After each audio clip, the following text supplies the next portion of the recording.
Hi everybody, and thanks for joining me. Thank you for all the new subscribers as well. I do appreciate it. Helps the channel grow.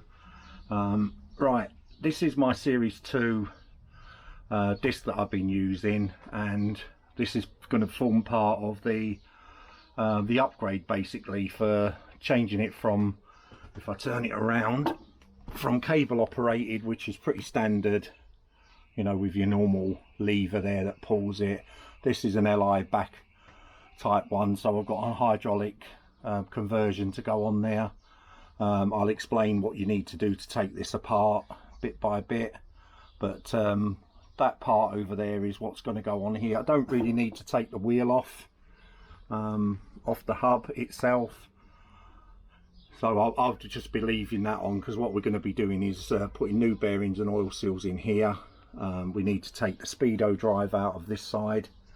I don't mind if I chip this side, because you know, it's already been chipped putting it in the bike and taking it off a few times, so it's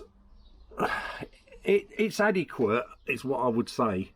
You know, I would say they're not as good as a drum brake, personally speaking. These pull on, they do conversions where the outer cable pulls on the lever.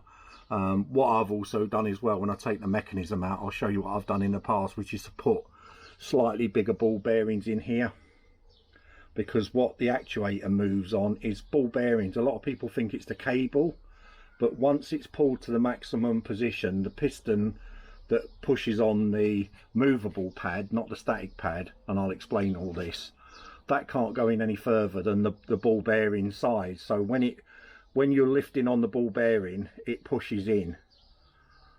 I'll show you the mechanism when it's out of the bike itself, but if you put bigger ball bearings, and you're only talking a couple of mil more, but it can make a substantial difference. And you know, I've done that over the years on quite a bit of kit, and you just get that little bit more on your cable without, you know, without having to have it like up here. And what you do when you, if I turn this around, because the can's in the way to stand it up, inside these windows, if I can turn it around, inside there is the adjustment for the static pad, and I'll show you how to do that as well.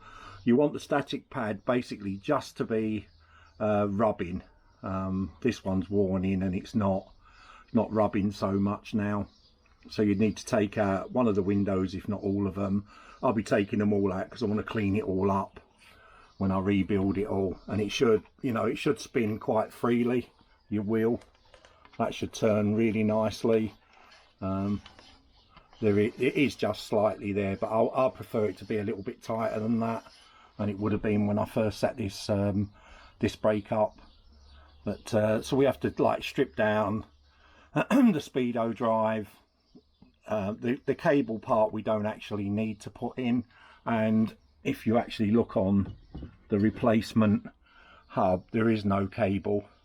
They've removed that casting part of it, so this part here is missing completely. As I said on the discussion video that's sort of the start of these videos, I don't know what angle I need to, whether I can just come straight out or I need a slightly kick on this so that it misses the wheel. I've not done one of these conversions before, so you'll be learning with me. We'll see how we get on with it. But you know, I've done them on Vespas before, but the kits that come with Vespas, it bolts to the fork, and you know, the cables, all the pipes and that are all included in it to just bolt in basically. I bought the backing plate, the hydraulic plunger, etc., all separate. The master cylinder's separate, which is that. This is a master cylinder, and I didn't get a inner cable. I got the outer cable, so I know roughly where the, you know, the length of it needs to be. But I'll probably make up my own front brake cable, because the beauty of this system will be that it keeps the standard looks while giving you hydraulic, pretty much like I've got on my PX. So you don't have the motor cycle, odd looking front brake lever, etc. You don't have that.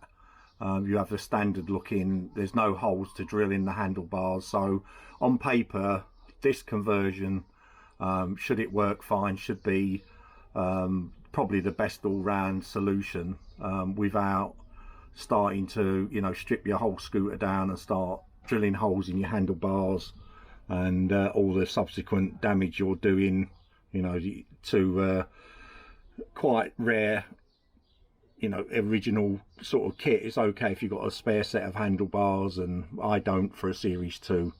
So I want to try and keep all my original Innocenti stuff is in pristine condition as much as I can. So as I say, I'm not unbolting the wheel off of it.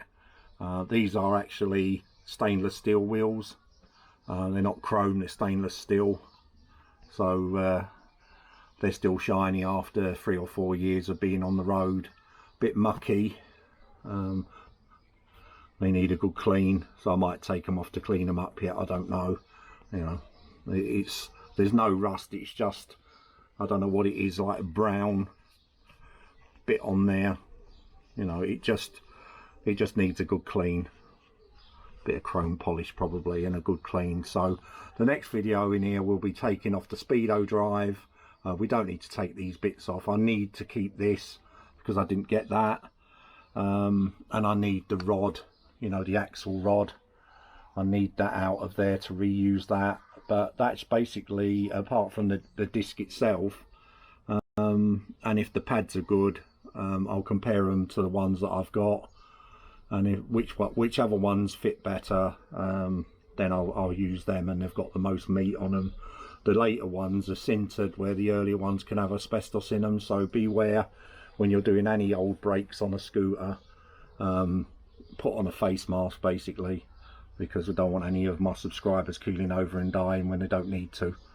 Right, I'll end this one here. Thanks for watching again. Take care everybody. Bye.